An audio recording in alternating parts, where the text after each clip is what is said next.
Also da hat er jetzt in den letzten musste die Klassenführung also an Meier und Breuer abgeben, aber da reden wir von gerade bei 3 Punkten. Also da ist definitiv noch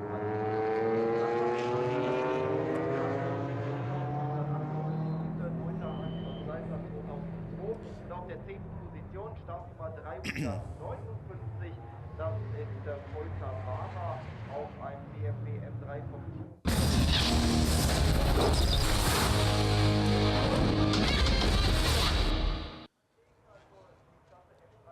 Well, good afternoon, everybody, and a very, very warm welcome to the Nürburgring here in Germany for the qualifying session for the first race of the third round of the 2013 European F3 Open. So this is the 5th race of the season that the cars will very shortly be embarking out onto the circuit to qualify for. Now, if you've just tuned in expecting to see some racing, you're wondering, well, why on earth are we talking about qualifying? To explain, the weather here at the Nürburgring has not been at all summer-like. It's in fact been perfect weather for November, but not for the 1st of June. It means that the circuit was rather bathed in very, very thick fog all morning. It lifted around about 1 o'clock. The GT Sport team and the event organisers have done a fantastic job to reconfigure the timetable to make sure that everybody gets out on track today and goes racing. And so the plan is that the cars going out now for their qualifying period of 25 minutes, and then their first race of the weekend is getting underway a little bit later on at 10:04 local time, so 16:10 local time here at the Nürburgring, which is Central European time, so an hour earlier if you're joining us for the coverage in the UK.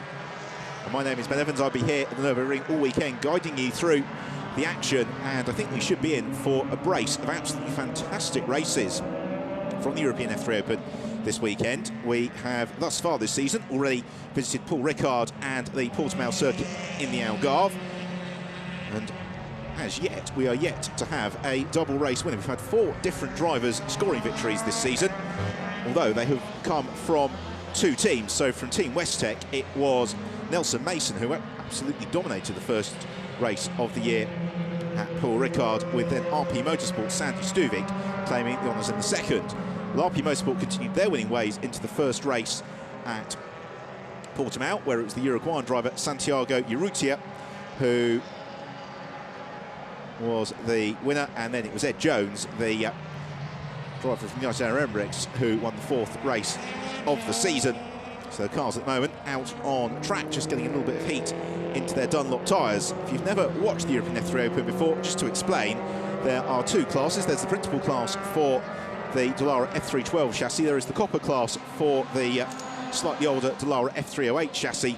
All of the cars run on a controlled compound Dunlop tyre, and they also all run with controlled engines and gearboxes which are supplied by the GT Sport organisation. What that means is that, as opposed to some other Formula 3 championships, it keeps the costs very sensible, very much under control, and it provides the drivers with a fantastic opportunity to race on some of Europe's finest circuits, which is why we've had 31 cars entered the first couple of rounds of the year thus far. So you can see the white labels on those Dunlop tyres. The drivers just beginning to warm them up as they circulate. There's Hector Hurst, car number 6, the young British driver who raced last year in the FIA Formula 2 Championship, and he is just in pursuit of his Emilio Volta Motorsport teammate Andres Sarivia.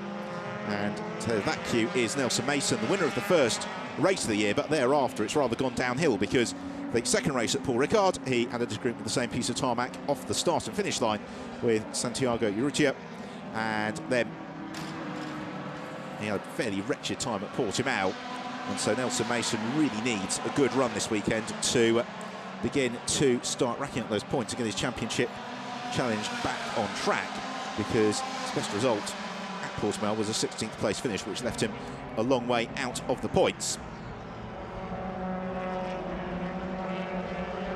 Well, after Portimao, a number of the teams stayed behind to test new compound Dunlop tyres, but there's been a lot of discussion amongst the teams about how to get the best use out of the tyres over the course of the weekend. And very much as in Formula 1, tyres are a constant source of debate, because some of the teams like RP Motorsport very much set their cars up to be particularly effective during the races. The same, I'd say, goes for Team Westtech, whereas Emilio Volta Motorsport are generally a little bit more potent over a single lap pace, but then the cars maybe tend to fade a little bit in pace towards the latter end of the race. In free practice yesterday, it was very much Team Westtech who were dominating the way. They had their drivers fastest in the damp sessions earlier in the day, also fastest in the dry session later in the afternoon. But the team manager, John Miller, was saying to me that that was a little bit erroneous because there's only about 6 minutes worth of true dry running. Well, we have a look then at Santiago Urrutia, the Uruguayan driver who was so impressive at Portimao with the first and second place. Had an absolutely terrible time at the first meeting of the year in Paul Ricard. In the first race, he was retirement for an incident of his own volition. The second race, as we said, he collided, leaving the start-to-finish line with Nelson Mason. He really bounced back at Portimao, and he'll be looking to continue that pace, that momentum, and begin to piece together a championship challenge.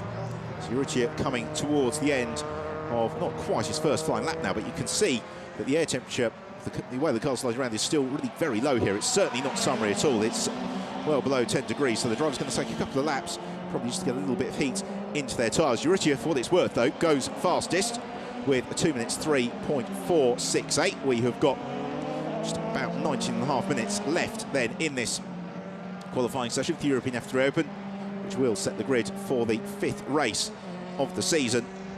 In terms of the Copper class, at the moment, it is Gerardo Nieto who is currently the fastest of the Copper class runners, and he is currently 6th overall, although that changes because Chaewon Lim goes a little bit quicker in his Emilio Veloso Motorsport car and actually climbs up to 2nd place with a 2 minutes 3.546. But really, his early exchanges not altogether meaningful. They just need to get that one quick lap in as coming to the turn 7 hairpin. Then Urrutia, the camber works in his favour before he then plants his right foot, begins the long climb up the hill here at the Nürburgring, jinking through the very quick turns 8 and 9, riding over the curbs, up over the crest before the slightly heavier braking zone into turn 10, which is a potential overtaking opportunity here at Nürburgring. The other major overtaking opportunity, scoring in which the drivers are just leaving now, turn 1, to the section which was reconfigured as Alexei Chuklin. A little bit alarming there to see the Russian driver going slowly. Had an absolutely terrible time in free practice yesterday, only did in and out laps. Chuklin, who has posted a 5th and a 6th place already this year, will be hoping for another strong result this weekend. He was, again, an unfortunate retiree in the second race at Portimao when he had a collision with his teammate Andre Saravia off the line, and Chuklin, the way he's cruising around there, hopefully that isn't an issue with the car, but rather he's just looking to get a little bit of track space. Down into that turn 7 hairpin, leading that queue was Cameron Twynham in the Westech Copper class car. So there is Chuklin, who's raced previously in the Formula Renault NEC Championship. He's actually never raced here on the Nürburgring Grand Prix circuit because all of his Formula Renault races are on the slightly shorter configuration here at the Nürburgring, which they use for European truck racing. Also the odd DTM race as well is on the slightly shorter configuration. There's Cameron Twynham. Just behind him is Vicky Piria, the former GP3 racer. Piria, who's got, to her credit thus far this year, a best result of 4th position, which she got in the second race at Paul Ricard, before going on to notch up the 11th and 9th place at Portimao 3 weeks ago. And this lap certainly is going to be an improvement for her as she looks to negotiate her way around Cameron Twynham. And Twynham not really too keen on giving him that space. Eventually she forces her way through at the final chicane, and that should give her a bit of a clearer run next time around. We're now beginning to get some times coming in as well, and fastest is the winner of the previous race we've had, Ed Jones. There he is, number 11, former Intersteps and former Renault 2-litre racer, and he is currently fastest by just over 4/10 of a second with a 1 minute 56.984. Second place then his Canadian teammate Nelson Mason, a 1 minute 57.424, and Mason is about 4/10 second clear of Santiago Urrutia, currently in 3rd position, number 2, the Uruguayan driver. So climbing up through the sweepers then is Ed Jones.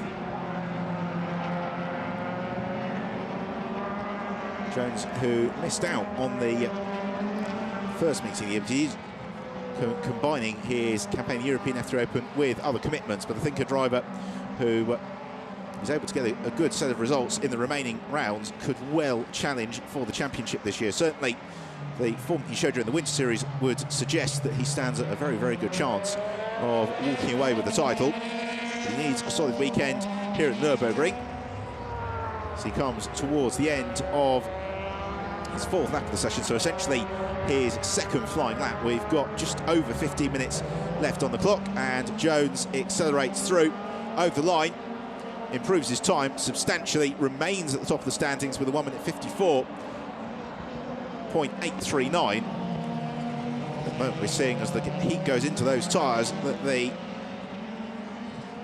drivers towards the front of the pack are really finding a couple of seconds lap as we look at one of the Copper Class ones. That's Huan Zhu, the Chinese driver, running with the Westech team. Last year is racing in the China Audi R8 Cup en route to 19th, and that he's also raced single season for the BMW Pacific as one of the Campos cars exit stage. Right, that's Artur Janos, the Polish driver.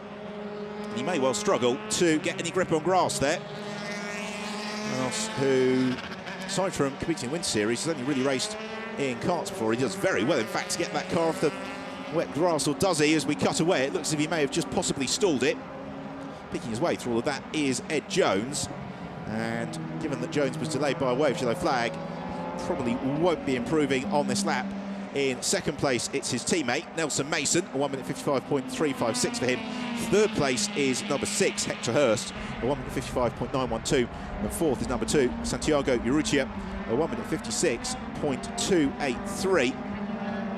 Which asks the question about where are the rest of the RP Motorsport runners. You'd have all expected to see them maybe a little bit higher up the order than they currently are, as we now see on the screen a quick run down through the times. And there is Janos's spin, splashing through, does very, very well to keep out of the tyre barriers, because that could have been an expensive impact for him. It looks no more dignified from the other side, does it? Janos able to get himself up onto, returning onto the track. Also having a wayward moment there is Nelson Mason, and unfortunately for all his pace, this has really been the story of Mason's season thus far. I was talking to John Miller earlier, and he said, well, that the key for Nelson this weekend is to stop driving like it's a computer game. Probably not what they want to see on the pit wall. So it's still Ed Jones who is fastest. Now climbing up into second position is the number 2 car, Santiago Urrutia, a 1 minute 55.122. Into the pit lane then we have got pace setter Ed Jones. New set of Dunlop tyres about to go on. He'll then take a couple of laps to get some heat into those, and then we can expect to see him really pushing for him to improve times towards the latter stages of the session. A couple of the Emilio de Villotto Motorsport runners flying in tandem. It's Andres Saravia and Hector Hurst. Saravia just to the fore of Hurst, but actually in the terms of the times it's the other way around. It's Hurst who is in 4th position, and Saravia has just been demoted down into 6th. That's because up into 5th has come number 15, Mario Marasca. Just quickly running down then the standings, it is number 11, Ed Jones for Westech, who is fastest. Second place is Santiago Urrutia, car number 2. Third place, number 12, Nelson Mason. 4th is number 6, Hector Hurst. 5th is number 15, Mario Marasca. 6th is number 4, or was number 4, Andres Saravia. That's now changed, because up into 5th has come 27, Alexander Torrell. It's Vicky Piria, who is 8th in car 16. 9th, and leading the Copper Class run. This is the double winner in the Copper Class from Portimao, Richard Gonda, the Slovakian driver. And then climbing up into 10th is the championship leader, Sandy Stuvik. Hector Hurst launches to the inside. Andres Saravia is able to elevate himself up past him. They're on the tail on one of the RP Motorsport Copper Class runs. I suspect it's probably Saud Al Faisal, the former Middle Eastern radical star, who has maybe not been right towards the sharp end of the field this year. He's easily passed by Hector Hurst. Whether or not Hurst will be on for a good lap this time around remains to be seen.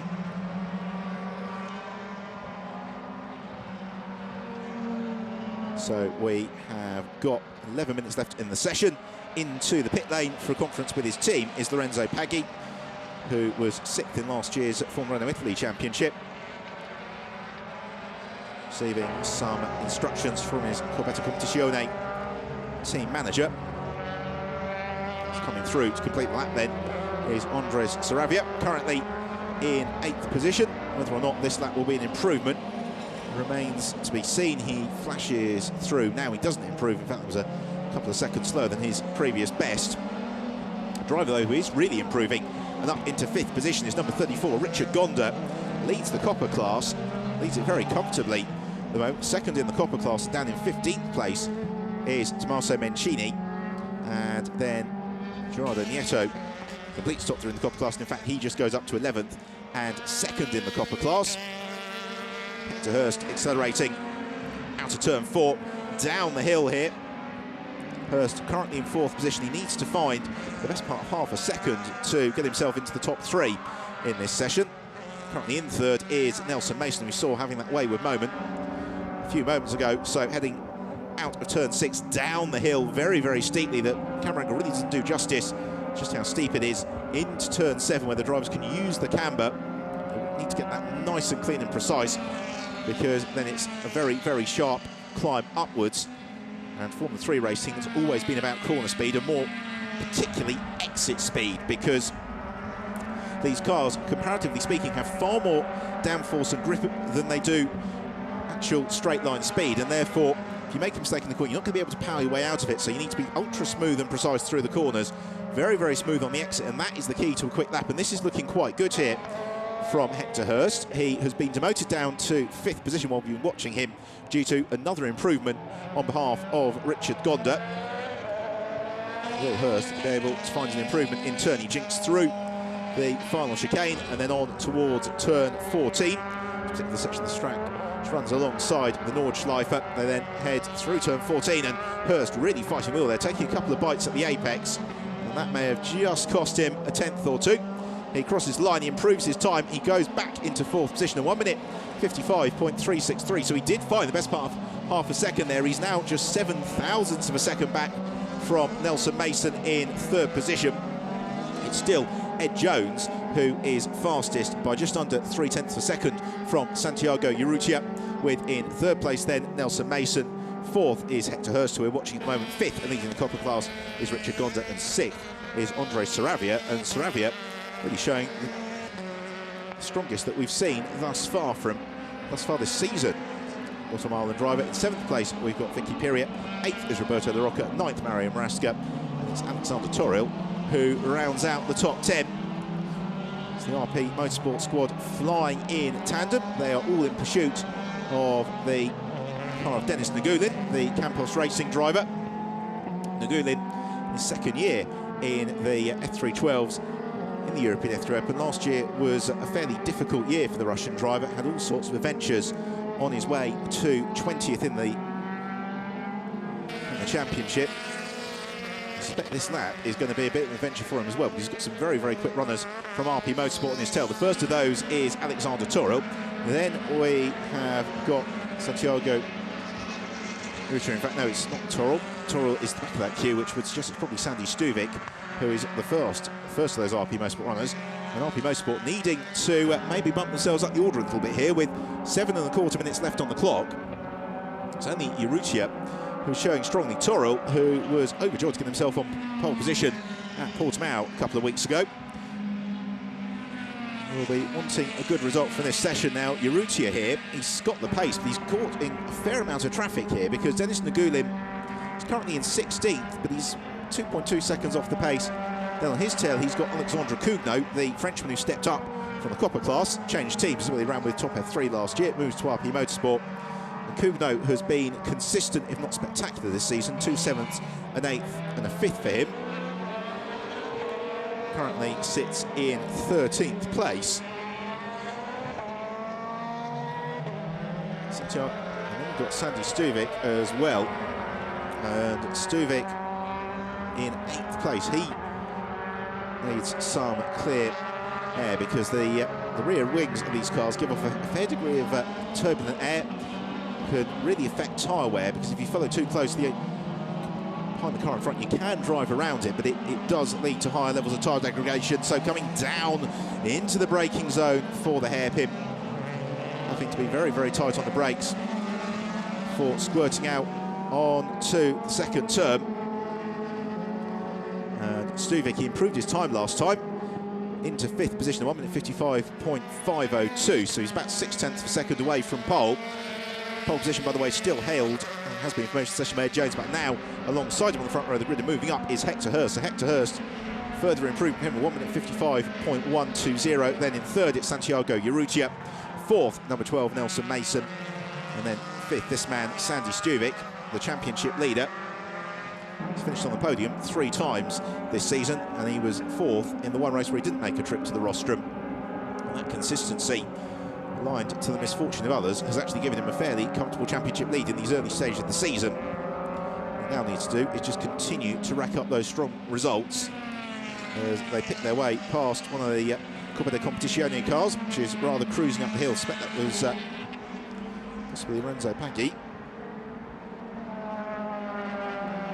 Just behind Stuvik, we have got Alexander Toril. Toril, who is currently in 9th, having posted his best lap of the session last time around. So they're still about 25 seconds or so away from completing their lap. In the meantime, out of our sight, Vicky Piria has gone up into 4th position. That demotes Nelson Mason off the second row of the grid and down into 5th. And Toril and Stuvik, got to be careful here. They don't start racing each other, because Toril, evidently from the body language of that car, feels that he's possibly just a little bit quicker than Stuvik at this stage of the session. We've got 4.5 minutes to go then, so it's going to be 3 more flying laps for these drivers as flashing through over the line. Do we see any improvements? No, we don't. Sandy Stuvik and Toril both failing to improve their times as Toril now launches the inside of Stuvik on the brakes into turn 1. They really don't want to get tangled up on each other here. Stuvik maybe not overwhelmingly impressed there by the way that Toril came flying past him and looks to retake him. I'd imagine the RP Motorsport team will be utterly furious about this at the end of the session, because they are having a little bit of an unofficial championship round. So we are able to take a quick check at the times in the standings. So it is Ed Jones from Hector Hurst and Santiago Urrutia. Richard Gonda still comfortably the quickest of the Copper Class runners from Sean Walkinshaw and Nicholas Pola. Pola, who went very, very well at Paul Ricard. Walkinshaw has had a pretty difficult start to the season, but he has won 3 races in the past in terms of the MSV's F3 Cup, which he claimed a double victory at Anglesey last September.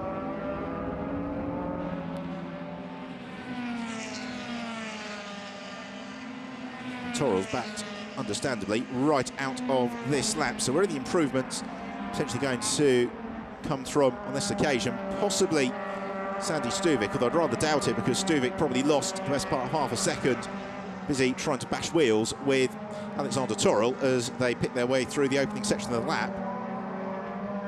Mario Marasca, off camera, has just climbed up into 7th position,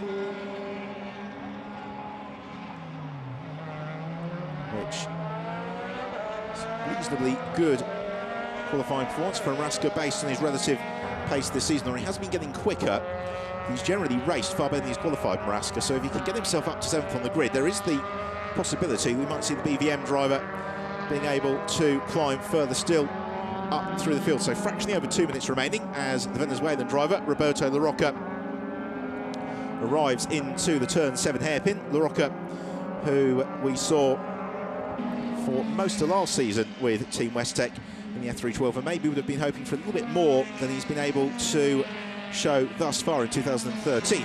She got off to a great start with 3rd place in the first race of the year at Paul Ricard, but he's then, subsequent to that, had 2 11ths and a retirement. And Rocker currently resides in 13th position. Frustratingly out of the pace. You can see just how hard some of these drivers are pushing. It's Valerio Carballo, all arms and elbows. Also Mario Marasca.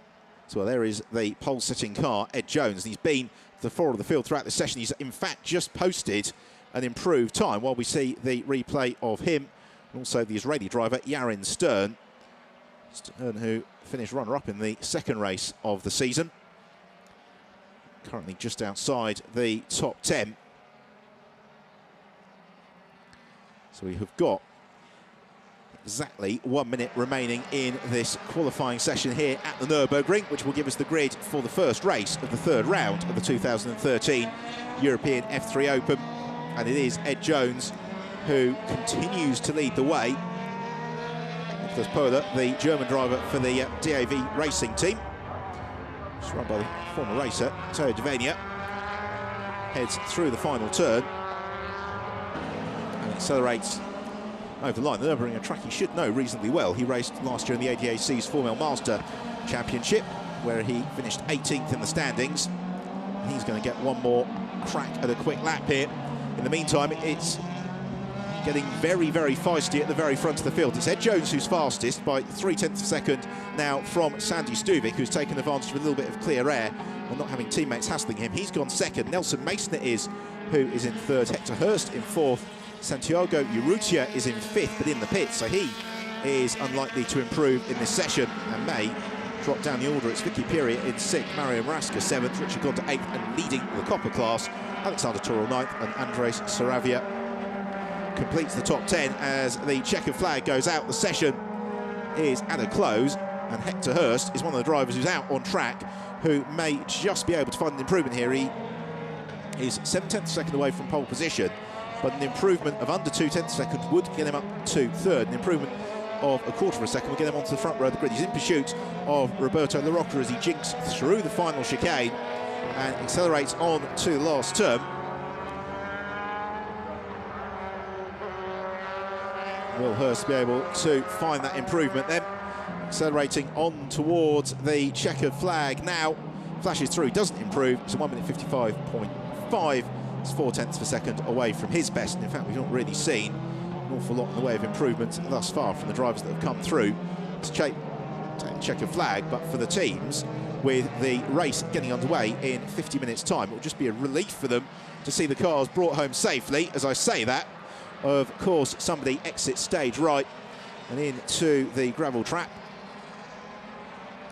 And that is Chaewon Lim for Emilio Villotto Motorsport. Or rather, it's Igor Urian for Emilio Villotto Motorsport. So the Spanish driver, former Radical European Masters racer, is going to give the mechanics a little bit of a hoovering job.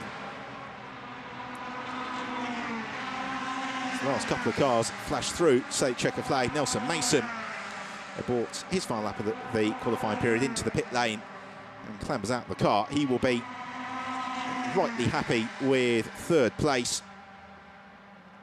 But it is Ed Jones who has taken pole position here at the Nürburgring. Second place has gone to Sandy Stuvik. Third place to Nelson Mason. Fourth to Hector Hurst. Fifth to Santiago Urrutia and Igor Urian. Going to have to wait for that car to be hoisted away. But as we said, the programme, due to the fog and the inclement weather we've had here at Nürburgring, the race for the European F3 Open that they've just qualified for gets underway in 50 minutes' time, 16:10 local time. The race will start, so the teams really have got absolutely no time at all to prepare the cars. So they will be pleased to see them being brought home without any damage. Everybody has taken the checkered flag. So the times you're seeing on your screen now are the ones that will, barring any disciplinary procedures, give us the grid. In terms of the copper class, it's Richard Gonda, by the way, who was fastest from the Westech duo of Cameron Twynham and Sean Walkinshaw. But for Gonda, up in the top 10, really repeating the trick of Kevin Giovese from last year in terms of punching well above his weight in the Dallara F308 copper class car. So the cars heading into the pit lane at the end of what's been an enthralling and somewhat entertaining qualifying session here for the European F3 Open here on the Nürburgring Grand Prix circuit. We have got one team manager summoned to race control. That is for number 5, Alexei Chuklim, who I don't think has really set anything like an indicative time this session. Roberto LaRocca was unable to improve from that 13th place. He picks his way out of the cockpit and stalks off towards the garage. And again, with the short turnaround time, the driver's going to have a limited opportunity to study the telemetry, study the data, and then make the improvements that they need to. It's Marco Mencini, who qualified down in 19th position in his Coppa di Competizione Dallara F308, comes to a halt outside pits. The team wheel him back into the garage. Him prepared for his 10th row start. So Fred Jones, the perfect session almost half a second clear of Sandy Stuvik in the event. So it's Ed Jones, the Winter Series start, who is sharing the front row with the championship leader, Sandy Stuvik. Row 2 of the grid, then we've got Nelson Mason, who won the first race of the year. Was rather as a runner-up to Mason in the first race of the year. Hector Hurst. Row 3 of the grid, the Uruguayan driver Santiago Urrutia and Vicky Piria. Row 4 will be Alexander Toril and Alexandra Cugno for RP Motorsport.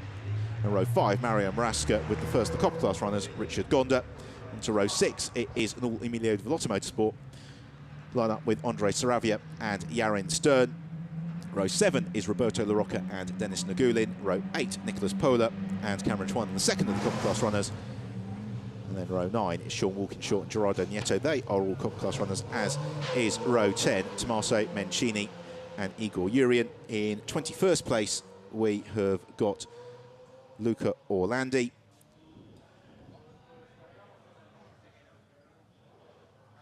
And then thereafter, it was Valerio Carballo, Alexei Chuklin, Artur Janos, Chaewon Lim, Lorenzo Paggi, Juan Zhu, Liam Venter, Matteo Vita and Saud Al Faisal completing the standing. So here they are then, the final results. Only 3 drivers getting below the 1 minute 55 margin, being Ed Jones, Sandy Stuvik and Nelson Mason, but very, very tightly bunched, as you can see thereafter, particularly that cluster with Hector Hurst, Santiago Urrutia and Vicky Piria.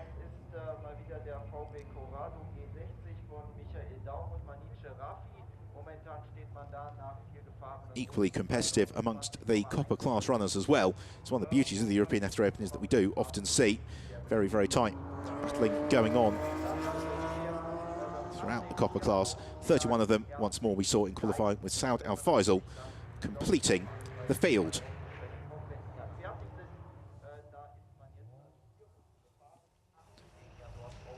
Opportunity to enjoy some of the super slow motion coverage of the cars qualifying for the European F3 Open here around the undulations of the Nürburgring Grand Prix circuit.